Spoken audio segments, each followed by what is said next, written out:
ఇవన్నీ మీరు అర్థం చేసుకోవాలా ప్రవీణ్.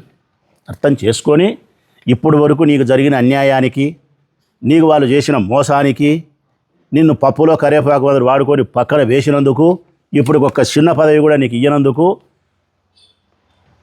నీ ప్లేసులో నేను నింటే ఆ తెలుగుదేశం పార్టీ కార్యాలయంలో నా ఎడమకాలు చిటికెన వేలు కూడా పెట్టాను. నేనైతే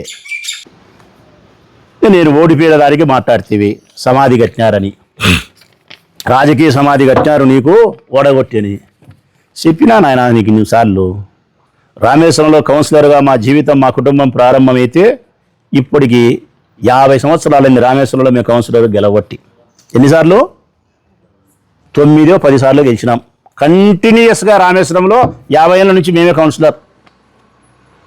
మా రాజకీయ జీవితం ప్రారంభమైనప్పటి నుంచి కౌన్సిలర్గా గెలిచినాం 10 సార్లు, మున్సిపల్ వైస్ చైర్మన్గా గెలిచినాం, ఇన్ఛార్జ్ చైర్మన్గా ఉండగలిగినాం, అభ్యర్థులు గెలిపించుకోగలిగినాం, స్వతంత్ర అభ్యర్థులు గెలిపించుకోగలిగినాం, సోమరావులపల్లి సర్పంచ్ను గెలిపించుకోగలిగినాం, పలుమార్లు గోపవరం పలుమార్లు గెలిపించుకోగలిగినాం, కొత్తపల్లి గెలిపించుకోగలిగినాం, దొరసానపల్లి గెలిపించుకోగలిగినాం.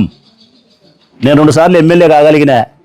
నా రాజకీయ జీవితం ప్రారంభమైనప్పటి నుంచి తొలి ఓటమి నిన్న జరిగినది. ఈ తొలి ఓటమి కూడా నేను కాదు బాధ్యుణ్ణి. చంద్రబాబు నాయుడు యొక్క అబద్ధాలు, ప్రజల యొక్క పేదరికం, ఇదే నా ఓటమికి కారణం.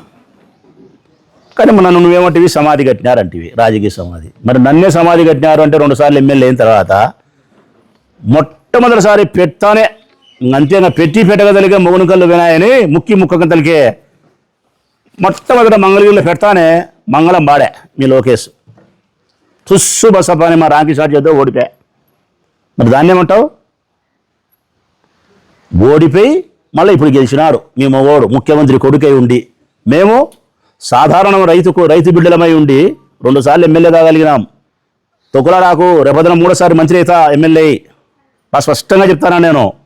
29లో మంత్రిగా వస్తా పొద్దుటూరుకి. కడుపులో ఆవాలు పోసుకోవాలా మీరు. ఇప్పుడు మీ చంద్రబాబు నాయుడు గెలిచినాడా? ఎప్పటికీ మా రాజశేఖర రెడ్డి మాదిరి మీ చంద్రబాబు నాయుడు ఓడిపోయి నియోజకవర్గమే మారా. మరి వాళ్ళ సమాధి కట్టినారమ్మా ప్రవీణ్, రాజకీయ సమాధి.